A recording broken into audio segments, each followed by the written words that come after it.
Bismillahirrahmanirrahim. Alhamdulillahi rabbil alamin, wassalatu wassalamu ala asyrafil anbiya'i wal mursalin Sayyidina maulana Muhammadin wa ala alihi wa sahbihi ajma'in.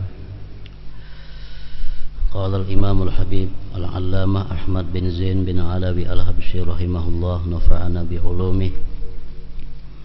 Wa amma qawluhu radiyallahu anhu wal khawfu lillahi al-azimi wa birraja wa kilahuma mislu ad-dawa'il anfa'i. Fal khawfu tawajju'ul qalbi wa ta'allumuhu lintizari makruhin mustaqbal, war raja'u irtiyahul qalbi wa sururuhu lintizari mahbubin mustaqbal.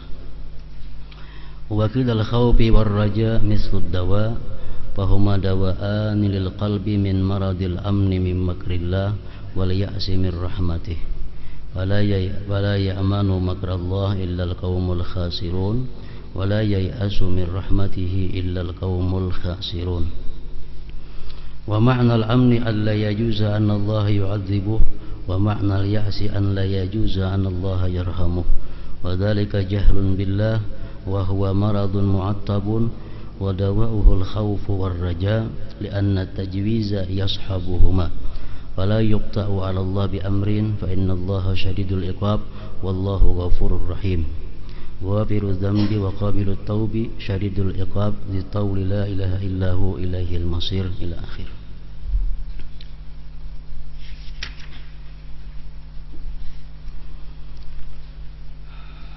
Makna daripada kalam Al-Habib, harap dan takut. Wal khawfu lillahil azim wa birraja fakilahuma mislud dawa'il anfa'i. Rasa takut dan harap kepada Allah yang Maha Agung, keduanya adalah obat yang sangat mujarab.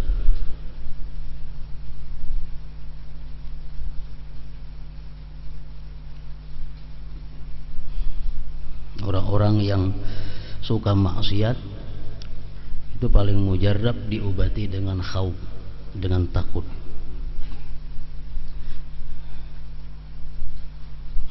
Sedangkan orang yang malas melakukan taat itu paling mujarab diobati dengan raja, mengharapkan rahmat Allah.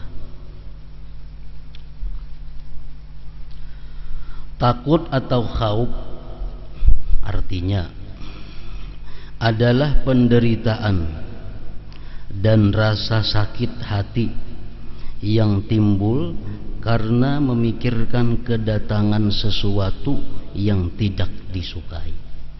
Itu artinya khauf, pengertian takut.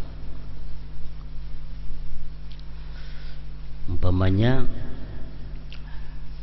esok orang datang menagih hutang, sedangkan kita pada hari ini kada berisi duit segan membayar hutang itu. Nang datang ini jangan membawa polisi, bila kita kada datang tangkapnya, kada bayar ditangkapnya, maka isok tanggalnya. Nah, jadi hari ini kita tentu ada khauf. Karena apa? Nah, karena memikirkan kedatangan sesuatu yang kada disukai isok hari. Jadi hari ini mungkin gelisah, nah, memikirkan kemana cari duit, kemana betalang, apa yang harus dijual, apa yang disandaakan, apa yang disiwakan supaya isuk kawa tabayari. Nah, itu khauf.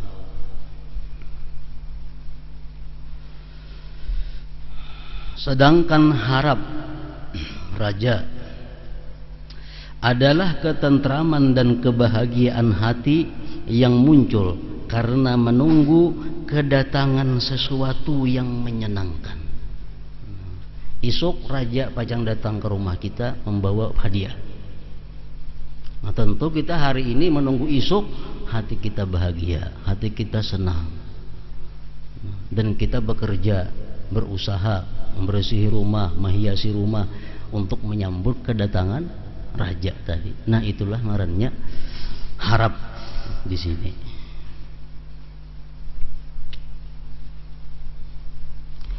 Rasa takut dan harap adalah obat bagi hati yang merasa aman daripada makrullah dan berputus asa dari rahmat Allah. Orang yang merasa aman daripada perdaya Allah, makrullah, perdaya Allah, merasa aman, itu diobati dengan khauf. Sedangkan orang yang berputus asa dari rahmat Allah itu diobati dengan raja, mengharapkan keluasan rahmat Allah.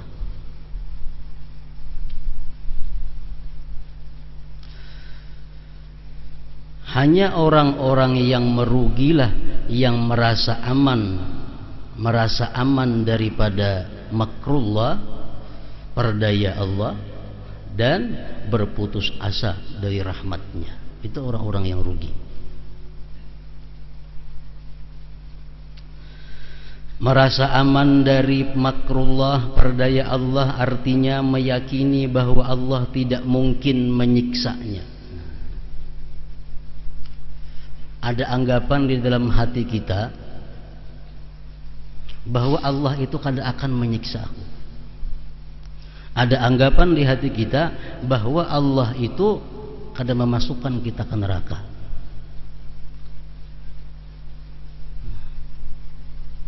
Ada anggapan bahwa kita mati husnul khatimah. Nah, ini ngarannya adalah aman, merasa aman dengan tipu daya Allah. Yang kalau kita dalam hati ada merasa demikian, hati rasa masuk surga, hati rasa matinya husnul khatimah, hati merasa bahwa dia selamat daripada api neraka. Kalau ada rasa-rasa yang macam itu mesti diobati dengan khauf, dengan takut kepada Allah.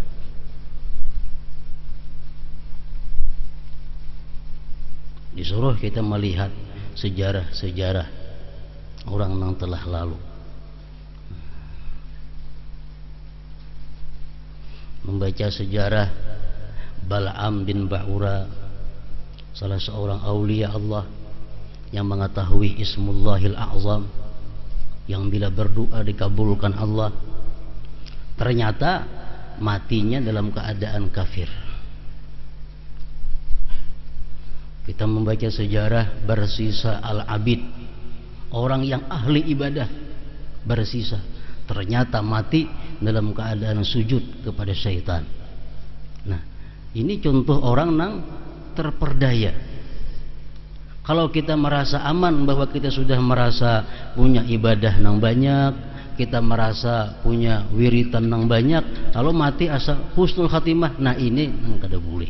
Nah, mesti dibayangi, diimbangi dengan khauf, dengan takut, dengan takut.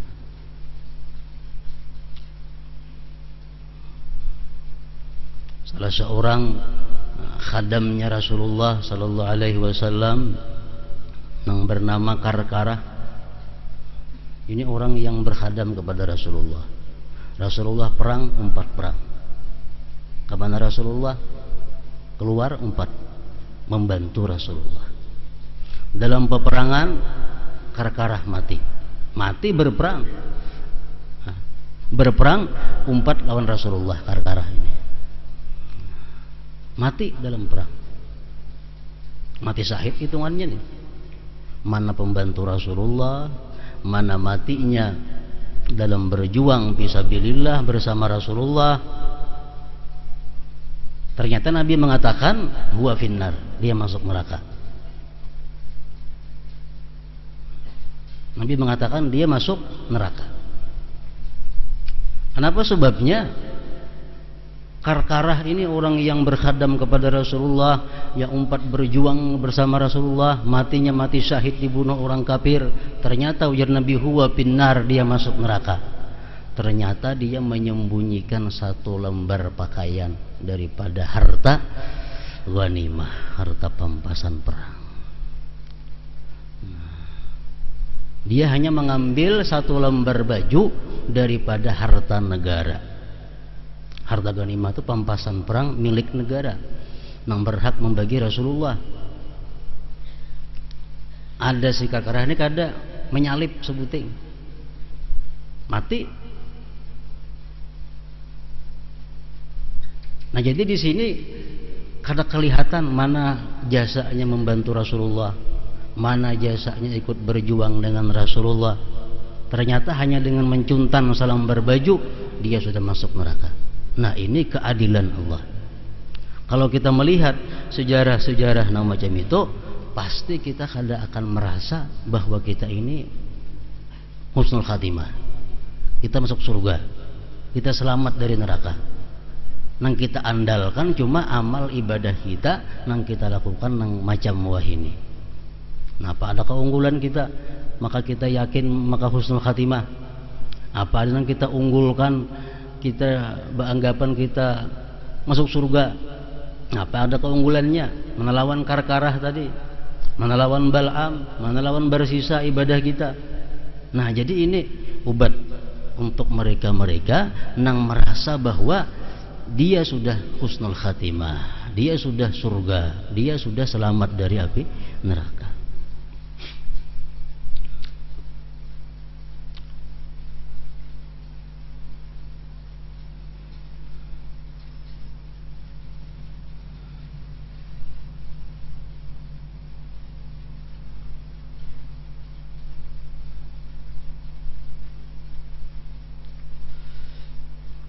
Dalam sejarah lagi disebutkan Yazid bin Muawiyah.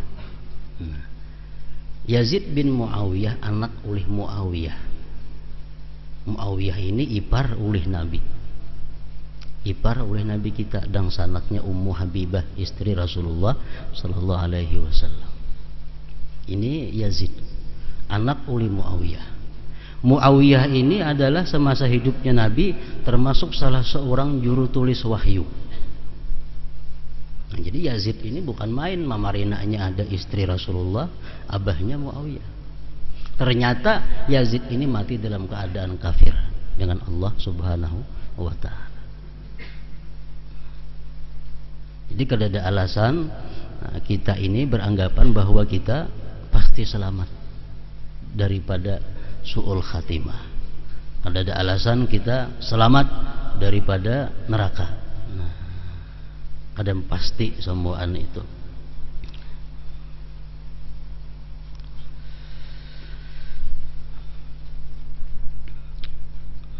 Merasa aman daripada makrullah artinya meyakini bahwa Allah tidak mungkin menyiksanya.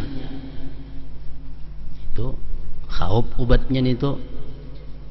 Sedangkan berputus asa dari rahmat Allah artinya meyakini bahwa Allah tidak akan merahmatinya. Nah ini pun juga salah. Sudah merasa aku kada ada harapan dapat ampunan Allah, merasa bahwa kada ada harapan aku masuk surga, merasa kada ada harapan aku husnul khatimah. Nah ini pun salah. Ini mesti diobati dengan raja, dengan mengharap keluasan rahmat Allah. Ada hadis cerita seseorang yang membunuh 100 orang. 100 sikung dibunuhnya. Ternyata yang membunuh 100 orang ini begitu dia tobat dan hendak menuju tempat di mana orang-orang baik berkumpul, mati di tengah jalan, diampuni oleh Allah Subhanahu wa ta'ala dan dibawa kepada ahli surga. Padahal dosanya 100 orang nang dibunuh. Kan membunuh seekong orang aja, membunuh 10 orang aja, jangan berputus asa daripada rahmat Allah. Nang membunuh 100 nyawa pun dapat rahmat Allah, asalkan mau mengharap.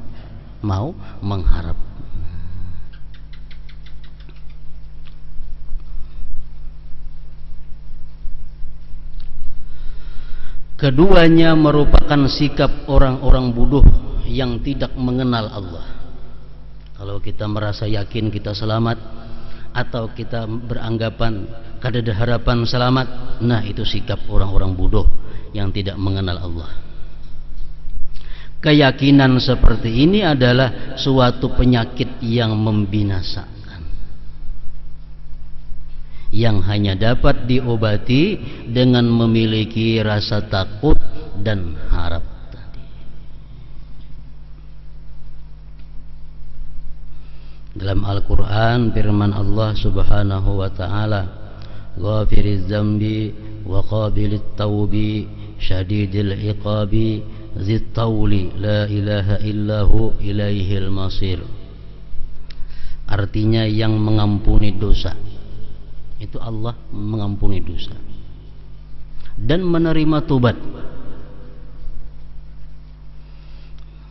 Itu ayat membuat kita bisa berharap kepada Allah. Sangat pedih siksanya. Nah, ini sambungannya membuat kita takut kepada Allah. Sangat pedih siksanya. Memiliki karunia. Tidak ada Tuhan kecuali Dia, hanya kepadanya lah seluruh makhluk kembali. Ini ayat mencakup antara khauf dan raja.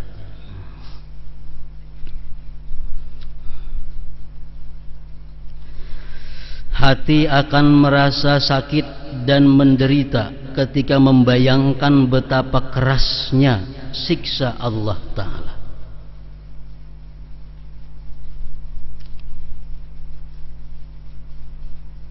Kayak apa kerasnya siksa Allah? Begitu dibayangkan. Rasulullah SAW menyatakan, narukumul lati tuqidun juz'un min sab'ina juz'an min nari jahannam. Ujar Nabi kita, artinya api yang kalian nyalakan, api dunia nih, segan kita memasak, segan apa, itu hanya satu bagian daripada 70 bagian api jahanam. Artinya panasnya neraka jahanam itu 70 kali lipat daripada api yang panasnya dalam dunia. Nah, itu siksa Allah kepada orang-orang yang ingkar. Ini hadis menumbuhkan takut.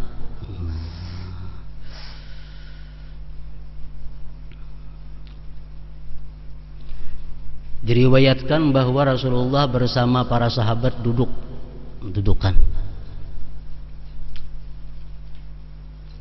Parahatan dudukan, ada terdengar suara menggerincing nang saling nyaringan. Datang di mana suaranya? Bunyi menggerincing.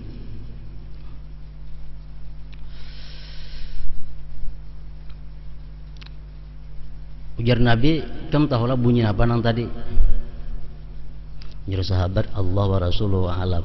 Allah dan Rasul yang tahu, kami kada tahu bunyi apa itu. Ujar Nabi, itu batu nang telah diluntarkan 70 tahun yang lewat, baru sekarang sampai ke dasar neraka jahanam. Nah, itu dalamnya neraka jahanam. Dari tabing ini yang digugurakan batu 70 tahun hanya sampai ke dasarnya. Itulah tempatnya siksaan orang-orang yang ingkar menentang Allah Subhanahu wa ta'ala.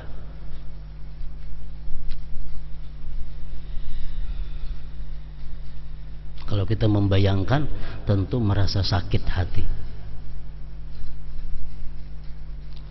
Dalam hadis lagi Rasulullah mengatakan, artinya ujar Nabi kita, andai kata di masjid itu terkumpul orang 100.000 atau lebih,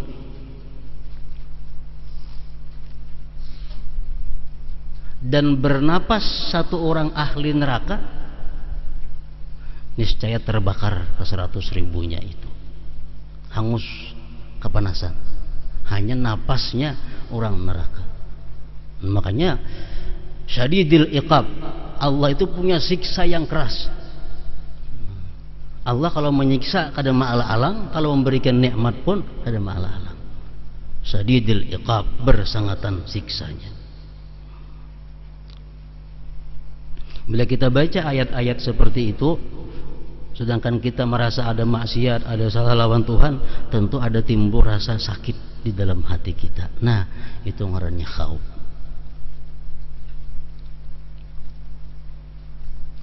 dan akan merasa senang ketika membayangkan keluasan rahmat dan ampunannya.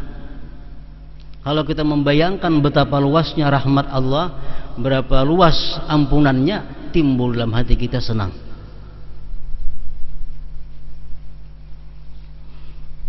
Dalam hadis Rasulullah mengatakan, "Idza maridal 'abdu thalathata ayyam kharaja min dzunubihi ka yaumi waladathu ummu." Ini keluasan rahmat Allah dan ampunannya. Ujar Nabi kita, apabila garing seorang hamba itu 3 hari, 3 hari garing, sigar, maka dia keluar daripada dosanya seperti bayi yang baru lahir.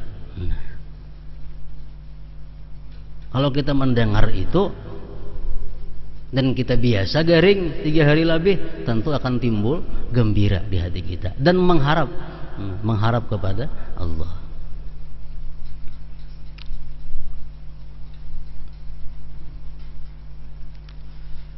Dalam hadis lain lagi tentang keluasan rahmat Allah, barang siapa ujar Rasulullah, artinya barang siapa di pagi hari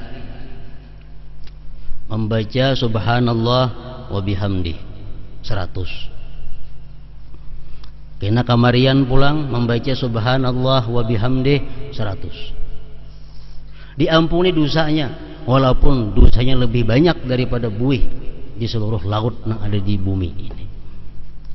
Nah, ini keluasan rahmat Allah subhanahu wa ta'ala.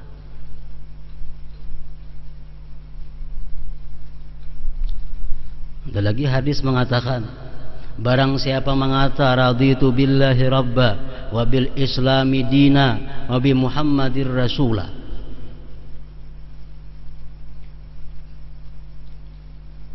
wajabat lahul jannah, dia pasti masuk surga. Siapa yang membaca raditu billahi rabba wa bil islami dina wa bi muhammadin rasula, wajabat lahul jannah, ujar Nabi kita, dia pasti masuk surga. Maka itu hadis. Ini luasnya rahmat Allah yang bisa menumbuhkan kita berharap kepada Allah subhanahu wa ta'ala.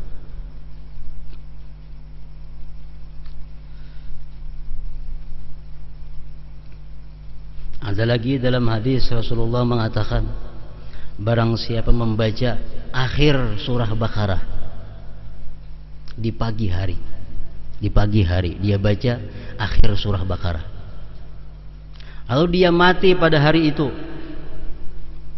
Allah wajibkan dia masuk surga.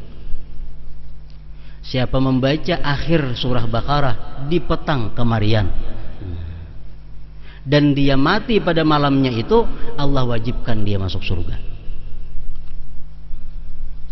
Nang lillahi ma fis samawati wa ma fil ardi wa in tubdu ma bi anfusikum aw tukhfuhu yuhasibkum bihillah fa yaghfiru liman yasha wa yu'adzibu man yasha wallahu ala kulli syai'in qadir. Amanar Rasul sampai habis. Nah, inting mana bacaannya itu. Nah, ini Allah menampakkan keluasan rahmatnya.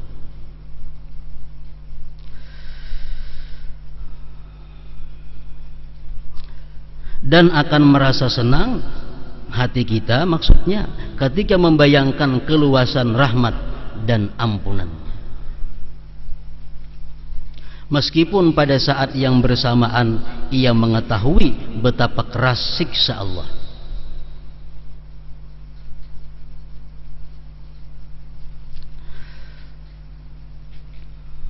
Perasaan takut dan harap bagaikan sepasang sayap burung. Rasa harap akan menggerakkannya untuk berbuat kebaikan sebanyak mungkin. Kita misalnya mendengar hadis Rasulullah tadi, siapa-siapa yang membaca subhanallah bihamdi 100 bisukan, subhanallah bihamdi 100 kamarian, Allah ampuni dosanya walaupun lebih banyak daripada buih di laut. Nah, kalau kita baca itu hadis, nah kita berharap diampuni dosa kita, otomatis tergerak kita untuk membaca subhanallah bihamdi 100.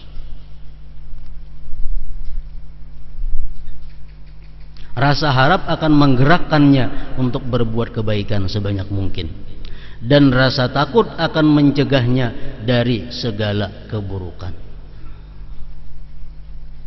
Jadi antara harap lawan angan-angan itu ada bedanya. Amani ngarannya atau umniyah, angan-angan. Angan-angan ini orang berharap tapi kada berbuat, itu angan-angan. Berharap masuk surga, berharap dapat syafaat, berharap husnul khatimah, tapi kada berbuat, itu angan-angan ngarannya. Ini kada ada artinya. Nah, kalau raja ini artinya adalah mengharap dan berbuat. Nah, sesudah kita membaca subhanallah bihamdih 100, kita bisa berharap dosa-dosa kita diampuni Allah. Nah, sudah kita membaca akhir surah Baqarah, kita bisa berharap mati masuk surga. Nah, itu bedanya antara harap dan angan-angan.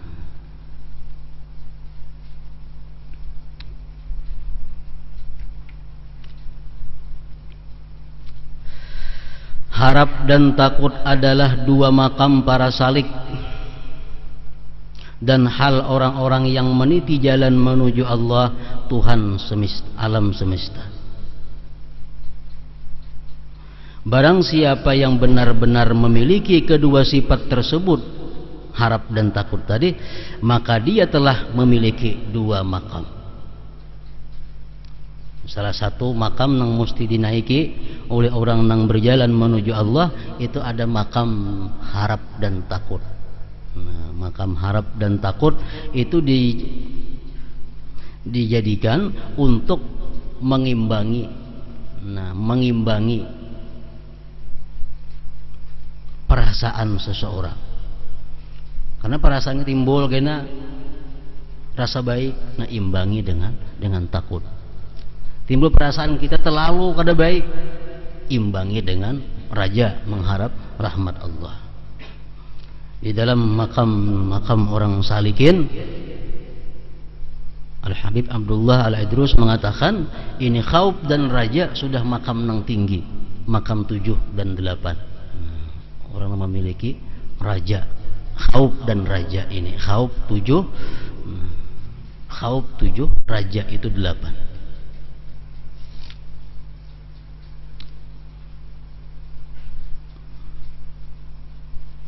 Jadi sesudah tubat, wara, zuhud, sabar, fakir, syukur, khauf, raja, 8.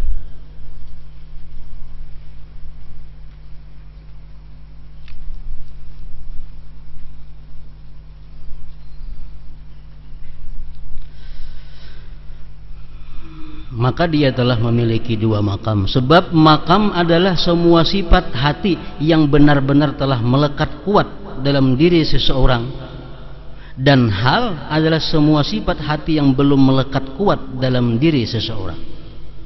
Kalau hal itu kadang-kadang ada, kadang-kadang hilang. Tapi kalau sudah makam, itu melekat di dalam hatinya.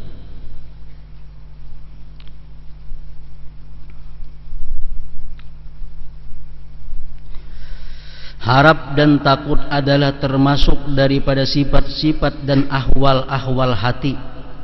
Sedangkan hal hanya dapat diperoleh dengan ilmu dan tidak akan sempurna kecuali dengan amal. Jadi setiap makam, mulai tubat seterusnya sampai ini khauf, sampai raja, itu kada bisa kita dapatkan, kada bisa kita peroleh kecuali berdasarkan 3. Khauf contohnya, itu kita bisa khauf ini disebut orang yang takut kepada Allah bila sudah 3 perkara. Pertama ilmu, kedua hal, ketiga amal. Ilmu, mengetahui beratnya siksa Allah, mengetahui keperkasaan Allah. Nah, ini ilmu ngarannya. Bila kita sudah tahu Allah itu maha kuat, maha perkasa, siksanya maha pedih, tahu itu, timbul hal, keadaan. Apa keadaannya? Takutan, sakit hati. Nah, sakit hati.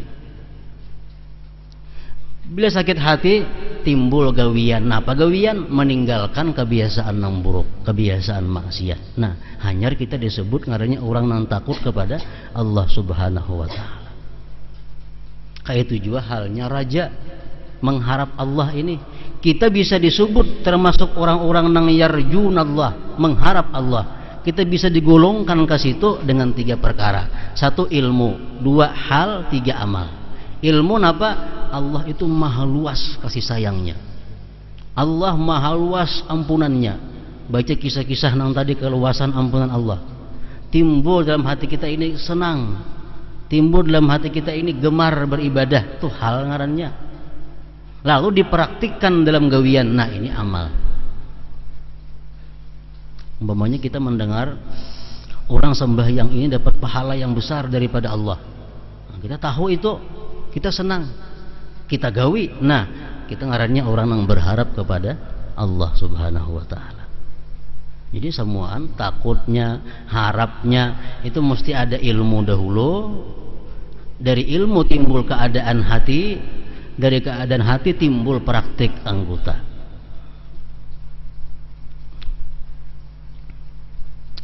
Sedangkan hal yang hanya dapat diperoleh dengan ilmu dan tidak akan sempurna kecuali dengan amal.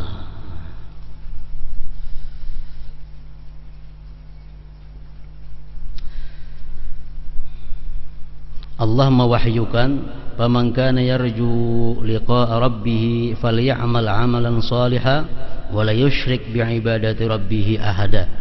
Maka barang siapa mengharapkan perjumpaan dengan Tuhannya, hendaklah dia mengerjakan amal salih dan janganlah mempersekutukan Tuhannya dengan seorang pun di dalam beribadah. Beramal salih.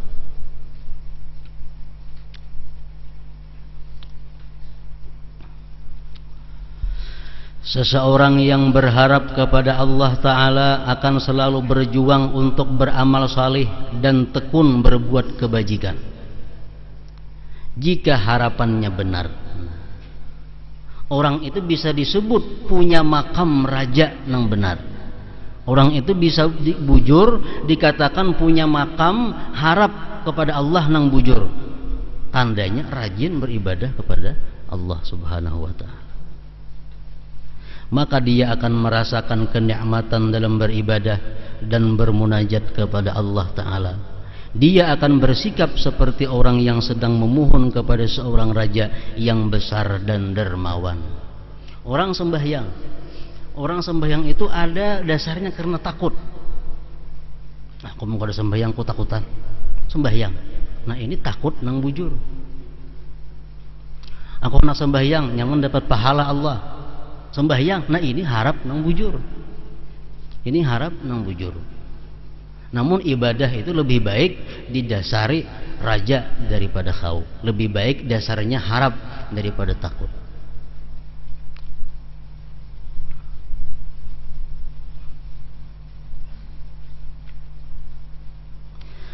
Rasa takut kepada Allah bukanlah lawan dari rasa harap kepadanya. Bukanlah lawanan rasa harap. Lawan rasa harap adalah putus asa. Putus asa.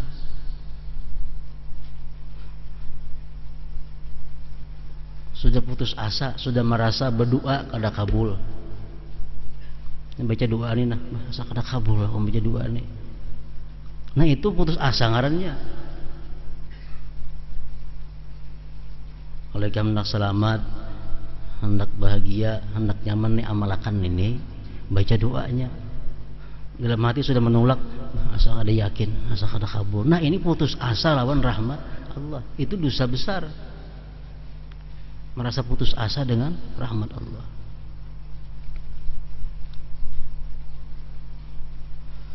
Sedangkan lawan rasa takut adalah perasaan aman dari makrullah, dari tipu daya Allah tadi. Barang siapa takut kepada sesuatu, dia akan lari menjauhinya. Akan tetapi orang yang takut kepada Allah akan lari menghampirinya. Perbedaan takut kepada makhluk dan takut kepada Khalik. seseorang yang takut kepada Allah akan meninggalkan berbagai maksiat, keinginan-keinginan nafsunya dan kenikmatan yang bersifat rendah, serta menahan seluruh anggota tubuhnya dari perbuatan buruk dengan melakukan berbagai ketaatan. Ini orang yang takut lawan Allah pasti meninggalkan keburukan-keburukan akhlak.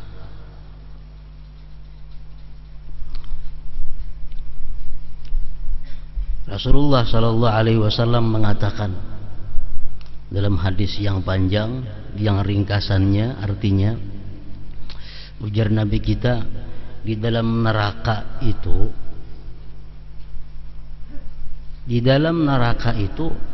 siksa Allah bermacam-macam.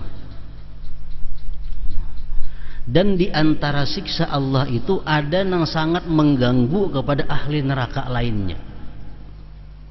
Ini orang ini karena siksanya ini bersangatan dasar sampai yang lain pun merasa terganggu, merasa tambah sakit dengan yang sebelahnya ini.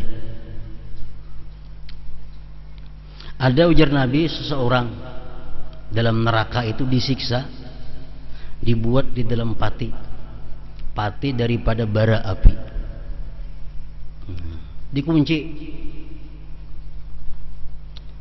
kuciak dalam pati bara api itu, sampai kawan neraka sebelah terganggu, kuciak dalam pati ini amuk-amuk.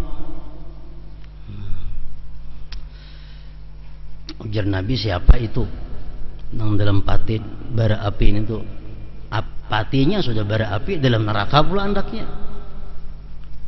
Ujar Nabi, itu adalah orang-orang yang mati membawa hutang dan kada bisa membayarnya. Nah, ini orang berhutang, mati kada dibayar hutangnya, dia disiksa di dalam api neraka dengan siksa demikian, dibuat dalam pati bara api. Para ulama ahli hadis mengatakan maksudnya nang berhutang di sini adalah orang nang berhutang untuk maksiat atau orang nang berhutang untuk bernyaman-nyaman, bernikmat-nikmat. Ada kawan bayari mati, nah ini. Lain hal kalau orang berhutang untuk makan, atau orang berhutang untuk menukar pakaian yang menutupi auratnya. Kada kawannya bayari mati, nah asalkan inya niat membayari dalam dunia, itu di akhir kan akan dibayarkan oleh Allah Subhanahu wa taala. Inya nak makan gak ada berduit berhutang, pakaiannya sudah hancur, nak nukar pakaian gak ada kau berhutang, nak membayari kada ada duitnya, mati, itu Allah akan membayarkannya. Nang disiksa tadi orang nang berhutang untuk bermewah-mewah, berhutang untuk kemaksiatan, nah kada kawan bayari mati, ada warisnya kada jam bayarinya juga, iya hukumannya itu. Nah ini hadis yang mengerikan ini adalah membuat takut. Takut apa? Takut kita berhutang. Kalau kita bujur-bujur takut kepada Allah, maka dewani berhutang, ngeredit sepeda motor dewani berusia mati, ngeredit motor dewani berusia mati. Anak buah hadam bayariakan habis dalam utak ini tuh dikurung orang. Nah ini membuat kita kada wani berhutang untuk hal-hal nang kada mendesak, hal-hal nang kada darurat. Karena orang berhutang kalau mati ya macam itu. Nabi aja kada mau nyambayangkan orang mati masih ada hutang, kecuali ada yang menjaminnya.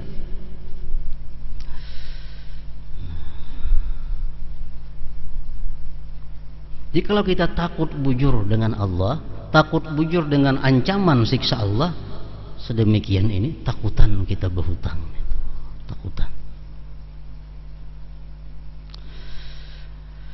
Ada lagi ujar Rasulullah sallallahu alaihi wasallam, di dalam surga itu seseorang nang parut lilitnya beuluran, terburai dan menimbulkan bau nang bersangatan bau, sampai-sampai orang yang di sampingnya dalam neraka itu berjauhan kada tahan mencium nenek. Nah, siapa itu? Ujar sahabat. Ujar Rasulullah, itu adalah orang nang bakamih dalam dunia sembarang tempat dan kada babasuh. Ini hukumannya. Makamih sembarang kamih, perancingannya kada dijaga, najisnya ke situ kamari. Kayaknya sembahyang, jelas sembahyangnya kada sah karena membawa najis. Ini di akhirat disiksa dengan demikian. Nah, ini hadis membuat kita takut untuk sembarangan buang qada hajat itu. Ada lagi di situ ujar Nabi, seorang yang mengalir dari mulutnya itu darah dan nanah, nang bau busuknya luar biasa. Andai kata lubang jarum dibukakan, bau busuk itu sampai ke dunia, matian orang di dunia ini mencium bau busuknya itu, dimuntung keluar darah dan nanah. Ya sahabat, siapa itu wahai Rasulullah? Ini Nabi orang-orang nang katuju menyampaikan berita nang ia dengar tanpa meneliti kebenaran berita itu. Ada habar kisahkan, ada habar kisahkan, kada diteliti habar ini bujur kada, habar dusta, fitnah atau apa. Nah, ini kada kau menyimpan, ada kau tak dengar, kalau kisahkan aja. Ada kau dengar apa, ceritakan. Nah, ini hukumannya. Nah, ini hadis, ini ancaman. Kalau kita takut dengan Allah, takut dengan siksa Allah, hati-hati mendengar berita-berita itu, jangan sebarang umumakan, sebarang sampaikan.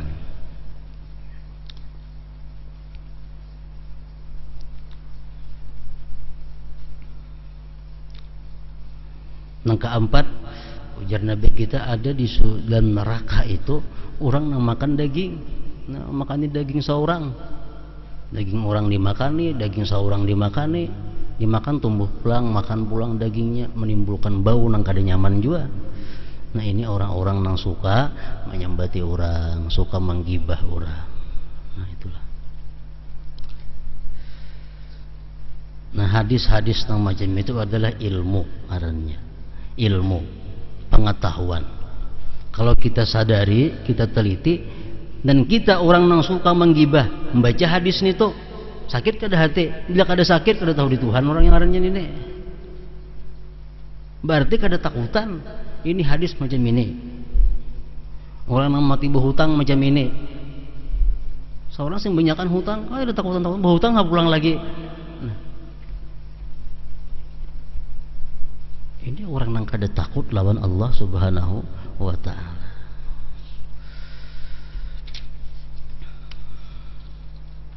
Seseorang yang takut kepada Allah akan meninggalkan berbagai kemaksiatan, berbagai maksiat, keinginan nafsunya, dan kenikmatan yang bersifat rendah, serta menahan seluruh anggota tubuhnya dari perbuatan buruk dengan melakukan berbagai ketaatan. Rasa takut dapat diperoleh dengan mengenal Allah dan mengetahui sifat-sifatnya. Allah Ta'ala mewahyukan, innama yakhshallah min ibadihil ulama. Hanya saja sesungguhnya yang takut kepada Allah di antara hamba-hambanya hanyalah para ulama. Maksudnya apa? Orang yang takut kepada Allah itulah yang disebut ngarannya ulama. Jadi ulama itu dalam pandangan Allah bukan orang yang banyak menguasai ilmu, bukan orang yang banyak hafal hadis, bukan orang yang banyak hafal Quran. Ngaran ulama itu menurut Allah ada orang yang takut kepada Allah. Innama yakhshallah min ibadihil ulama. Perasaan takut juga dapat diperoleh seseorang dengan benar-benar mengetahui berbagai aib dirinya dan menyadari betapa sering dia mengabaikan perintah Allah dan larangannya. Orang yang benar-benar merasa takut kepada Allah dan siksanya akan selalu sibuk mengawasi dirinya dan memanfaatkan semua waktu yang dia miliki dengan baik agar tidak terjerumus dalam hal-hal yang tidak diridai Allah. Itu orang takut lawan Allah kada kabar lagi mencari aib orang. Kenapa? Karena dia sibuk membaiki, meneliti aib dirinya seorang. Tingkat terendah orang yang merasa takut kepada Allah adalah jika dia mampu mencegah dirinya untuk tidak melakukan semua yang dilarang Allah, sehingga dia menjadi seorang wari', orang yang wara. Wara adalah meninggalkan semua yang dilarang Allah. Ini tingkat paling rendah. Nang haram semua tinggalkannya. Nang makruh kada masih tagawi, itu sudah dapat sekurang-kurang takut ngarannya. Sudah berhak menyandang titel orang yang wara. Iffah merupakan bagian dari wara. Iffah adalah menjauhkan diri dari segala keinginan nafsu nang kada baik tentunya. Usaha untuk menahan diri dari semua yang dilarang dan syubhat disebut takwa. Nang dilarang dihindari, nang kada jelas hukumnya dihindari, kalau kawa macam itu takwa ngarannya.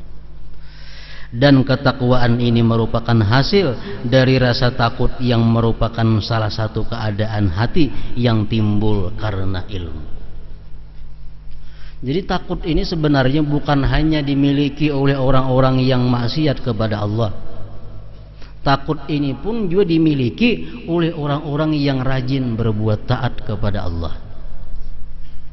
Para ulama sufi mengatakan orang yang ahli ibadah kepada Allah, orang yang selalu taat kepada Allah, dia pun sekurang-kurangnya memiliki 3 rasa takut.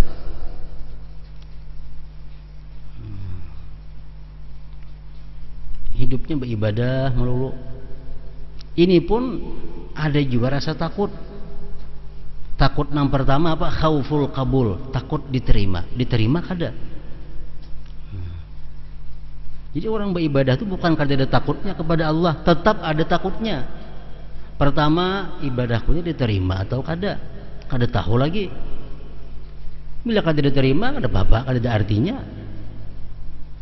Nah, ini pun selalu membuat ingat ketakutan. Ibadahku diterimakah kada? Kada diterimakah kada? Nah, yang kedua, khaufur riya, takutnya datang riya. Riya ini penyakit dalam yang bisa merusak kita, walaupun ibadah yang kita lakukan sudah berpuluh-puluh tahun. 10 tahun sudah kita gawi ibadah itu. Hari ini hanya kita bongkar riya, nah kita berdosa. Padahal ibadahnya sudah 10 tahun. Jadi orang ahli ibadah pun takut kalau ada riyanya.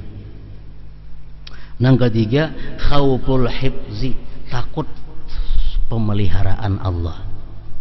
Ibadah kita sepanjang hidup ini ada nilainya, ada gunanya kalau kita mati dalam keadaan Islam. Dalam hadis mengatakan man jaa bil hasanah falahu asyru amsalihha. Artinya siapa datang kepada Allah membawa satu kebajikan, 10 gandanya. Jadi kebajikan dalam dunia yang kita gawi saat ini belum kita bawa kepada Allah. Kalau kita sudah mati, kayaknya kita mati dalam keadaan beriman, nah hanya itu dinilai. Jadi orang yang takwa, yang takut, nampak ibadah kepada Allah, takutan kalau macam itu. Takutan kalau kada diterima, takutan kalau kok ada riya, takutan kalau kok kan ujung-ujungnya berbalik seorang nih. Ujung-ujungnya su'ul khatimah. Kan kehidupan kita sama lawan sembahyang. Sembahyang kita parak salam batal, napa sembahyangnya?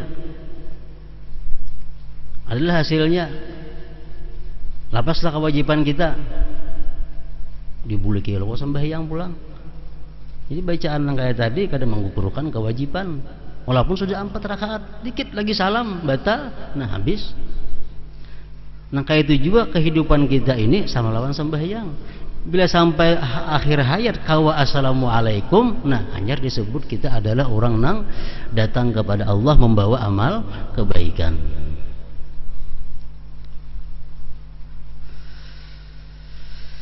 Rasa takut merupakan cambuk yang digunakan Allah untuk mengarahkan hamba-hambanya agar mereka mengabdi dan beradab kepadanya, sehingga mereka menjadi dekat dengannya Allah Subhanahu wa ta'ala. Nah, kemudian derajat tertinggi rasa takut.